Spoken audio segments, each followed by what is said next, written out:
No titles, straight into makeup. Hello and welcome to 4A. This makeup was done when I was in makeup school. I think I have said that many times before. This is TV, print or Instagram look. It involves a lot of coverage on your face, but looks fabulous. After you prime your eyes, apply a layer of super color by 4Anastasia, beige for tan skin and white for pale skin.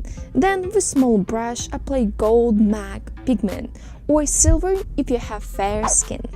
One eye will be done by my instructor and second one will be done by me. Apply beige eyeshadow on top of your crease, and then with black pencil, let's try to draw horizontal raindrop. Start it with your eye open and then close it to fill it in. With tiny synthetic brush, blend edges of your raindrop, and don't forget to clean and brush in between your blending. With a round brush in dark gray eyeshadow, apply it around blending part, but not inside. Inside, you will apply black eyeshadow with flat small brush. Back to super color. In my case, I used beige. Color inside part of your crease, but in angled way, if you can see what I'm talking about. Then with Sephora glitter primer, apply it in the middle between super and black eyeshadow, in an angled way as well.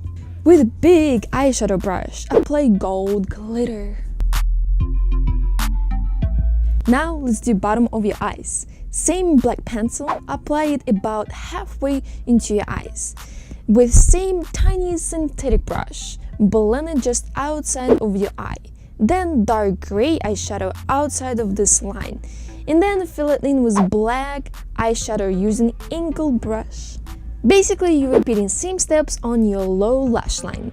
For inner eye, use same super color and gold pigment, but don't use glitter because it can get into your eye and can irritate it.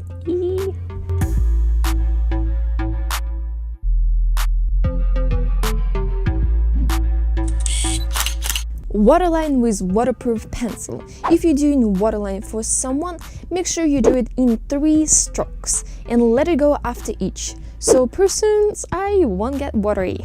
Use thin brush for gel eyeliner, and before it dries out, with small brush and black eyeshadow, blend that outline of gel eyeliner because we want it to look like it all blend in. With synthetic foundation brush, apply silicone MAC primer. Do not use moisturizer underneath. That might be too much and your makeup might melt throughout the day.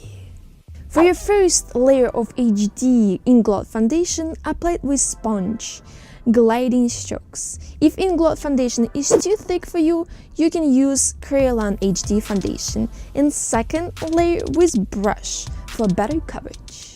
Make sure you apply your foundation in massage lines from center of your face and up, and forehead and down. Use same concealer brush to contour your face. You can use MAC contour. Make sure it's not more than 2 shades lighter and 2 shades darker, otherwise you might look like a clown. My model has something in between a round and a heart shape for her forehead due to her hairline. So I think cherry can help you to contour your face. You can either use a round brush to blend or flat. Flat is much easier thought. In highlighted parts, use your sponge that is slightly damp with water. When I apply first layer of foundation, I cover her dark circles, but not with second layer. Now with MAC cream concealers, cover more underneath her eyes. Be careful with eyeshadow, but you can always go back with brush and fix it. Powder your face with translucent powder and follow up with powder contour. A lot of things on your face. Ooh. For brows, use cream in tube. They dry out fast, so blend it quick. It also lets you create sharp Instagram brows. This trick can help you with step-by-step of application. For her puffy lips, I used nude lip pencil and lipstick that I applied with brush. Hey guys, don't forget to subscribe and click the bell for notifications. More DIY, fashion and more coming up soon. Thank you for watching!